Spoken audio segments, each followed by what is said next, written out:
right, guys, what's going on? Welcome in. So, man, breaking Jets news here. According to Aaron Glenn himself, the starters will play in the first preseason game this Saturday. Man, just in a couple days against the Green Bay Packers, 8 o'clock, NFL Network. Let's freaking go. Before we dive into the practice here, just to kind of touch on this, I think it's the right move.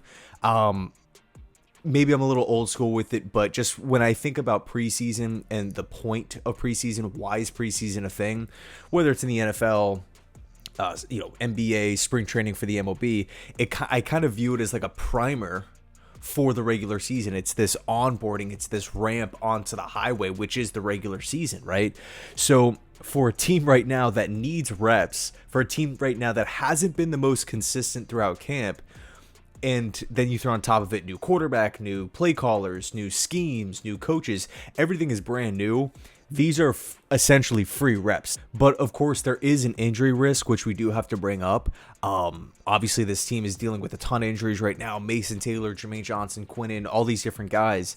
You do not want to run the risk of injuring more starters. I completely understand that. So ultimately, it is a tough decision for coaches to make, but Glenn seems like an old school guy. Glenn wants these guys to play. He didn't say for how long. Oh, Fields is going to get 3 drives, 1 drive. He didn't dive into any of that. He just wants his guys to play, according to him, which, again, I'm cool with, because if you could go out there and stack a positive day against the Green Bay Packers with the lights on in Lambeau Field, all eyes on you. I think the game's actually going to be televised to everyone through NFL Network. It's not going to be just like a localized game that, a lot of people are going to have to catch on replay. If you could go out there and have a positive day, if Fields can personally, I think I would roll Fields out there for 2 drives and call it. There's some starters who I just don't feel the need to be out there. Like, I'm not putting Gardner out there. I don't think I would put, even if Quinnen comes back and is good to go for Saturday, he's not playing. I wouldn't roll Will McDonald out there either. He's back at practice though. A couple obvious standouts, but I think for me, the offensive side of the football, the Membus, the Olus, for what it's worth, we're not going to be on the MetLife turf. So, I think I'm fine. I'm honestly fine with letting the starters go. I just don't want us to, start the regular season. Oh, we have to play the well-coached Pittsburgh Steelers, a team with studs all over the place, defensive side of the football, right? Veterans all over. Mike Tomlin, Arthur Smith, all guys that have been around the game for such a long time. And we aren't even on the same page on the offensive side of the football because we just don't have the reps. So that's just my personal mindset on it. But in any case, how did the practice go? The Jets offense, it turned around, right? Kind of the metronome swung the other way. The pendulum swung the other way here. It's been pretty rocky, according to reporters, through the air. It seems like the running game has been pretty good. Seems like the offensive line in the run blocking department has been pretty good. But just everything through the air, whether it be guys getting to the quarterback or Fields not being able to complete passes at a consistent level, it seems like that has been really the main takeaway after 3 straight practices. But again, it seemed like the offense they looked alive, right? Membu, standout performance. Olu, standout performance. As far as Justin Fields and the passing attack goes, supposedly he was on the money. According to reporters like Nick Ferry and Zach Rosenblatt, he was firing missiles over the middle of the field, had a touchdown pass, getting Garrett Wilson involved. He looked a lot more decisive. He played a lot more free. And what's interesting is, we know that this offense wants to be a run-centric offense. We know we want it to be run first. And luckily for the Jets, we do have some good run blockers. We do have 3 running backs plus a mobile quarterback. But it doesn't really seem like that's how the practices go, which is understandable, right? You don't want to be running your guys into the ground. There's only so much tread on the tires of running backs, in training camp. And also, too, Justin Fields, you don't want him taking contact.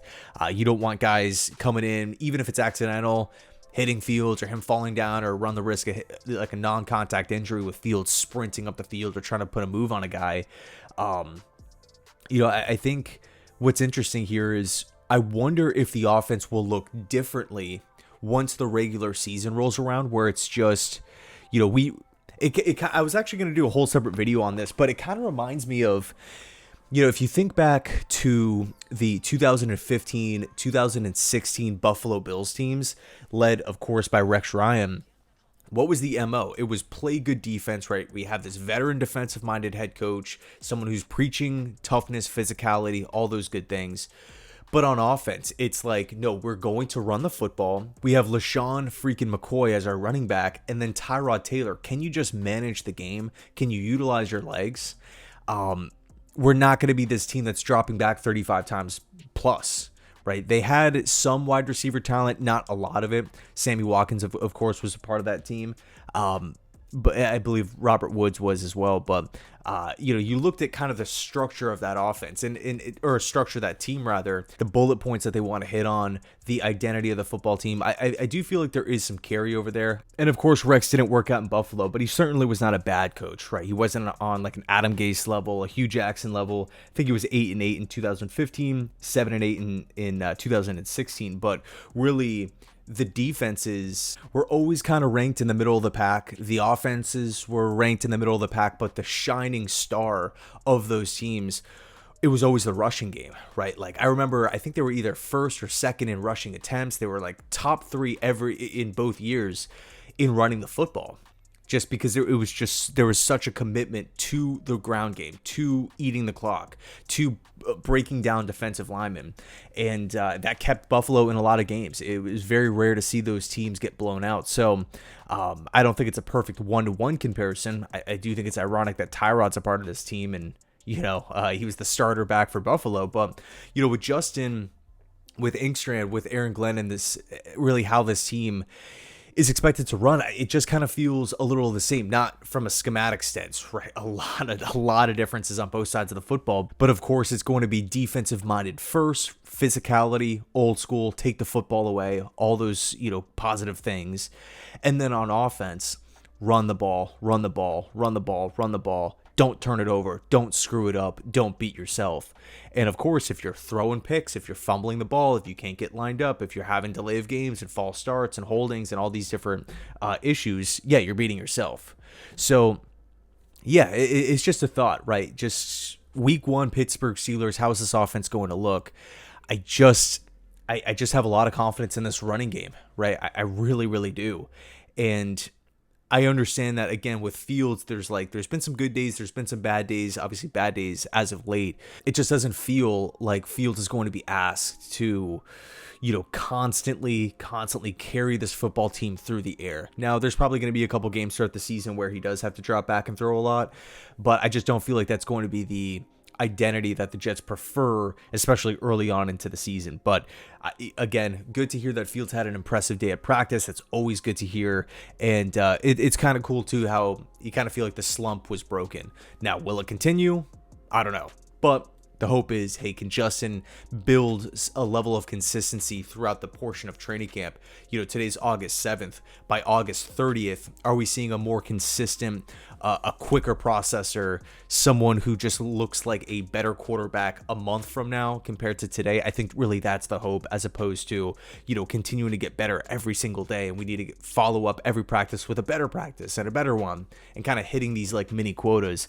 I think really the goal for Fields, because he's not this perfect quarterback, by the end of camp, do we have a more polished product? Do we have more of a complete product at the quarterback position? Now, some other standouts from today's practice. Arian Smith was making plays, right? Arian Smith has been, I feel like, a pretty pleasant surprise to a lot of people, because, when he was initially drafted, there was a lot of pushback from a lot of people, which is fine. Right. I mean, even draft insiders, overdrafted this and that. But one thing that we did see in Detroit was Brad Holmes, Dan Campbell, they had their guys in the draft, and it didn't really matter the round. Of course, you got to be realistic and smart about it, but, they were not afraid to take a 5th round projected player in round 3, in round 4.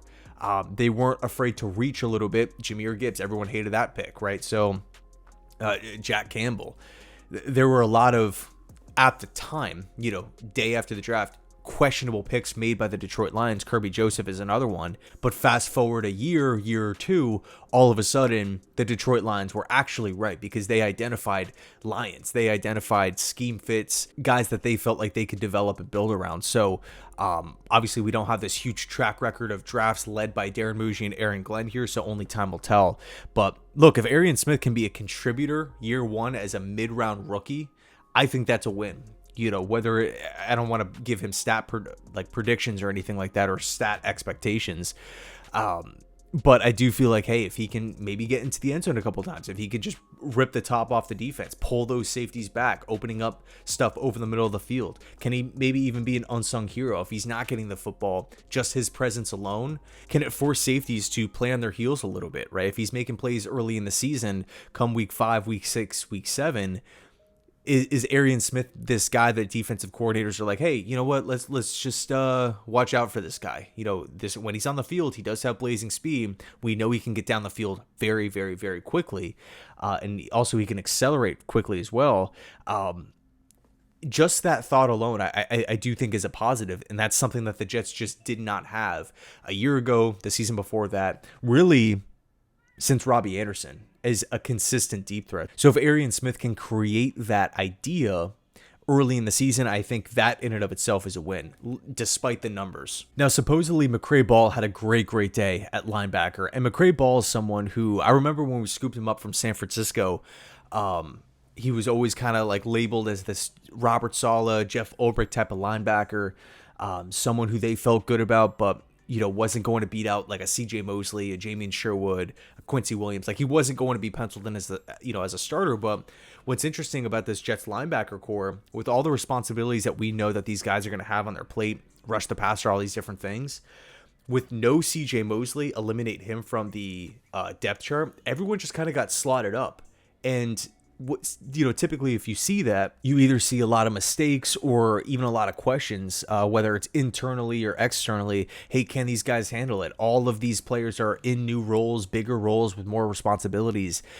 Is this enough? Do we have to maybe reach out and bring in a free agent? But according to reports so far through training camp, and this goes back even through voluntary OTAs, right, months ago, the linebacker core has been one of the biggest strengths of this team, right? Not just the defense, the team in general. Like it just seems like Sherwood, like Quincy, like McCray Ball, like these guys are having a very, very impressive camp. And with McCray Ball kind of slotted in as that like starting 4-3 weak side linebacker, I mean, that's a huge step up in what you're asked to do on Sunday compared to last season.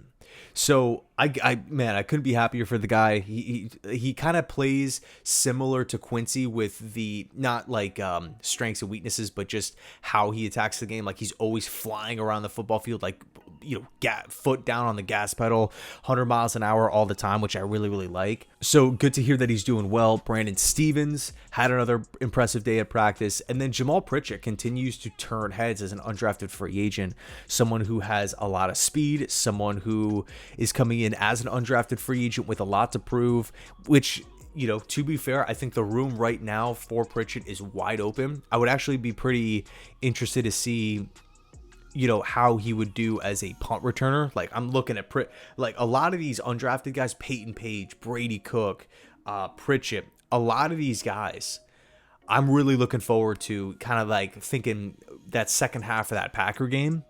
I think it's going to be so much fun. I'm just going to be dialed into it. But lots of standout performances from today. Again, Fields, Arian Smith, Membu Olu. It feels like there's a lot of positivity coming out of today's practice. Aaron Glenn talked about it. Oh, and one last thing before I end the video. I felt like it was a pretty interesting comment made by Aaron Glenn. I think it was like midway through towards the end of the presser.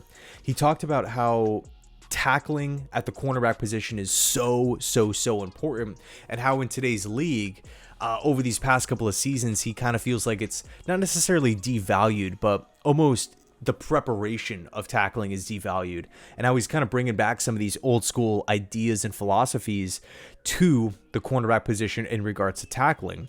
Obviously, he's a former DB and whatnot. He's had some great development there.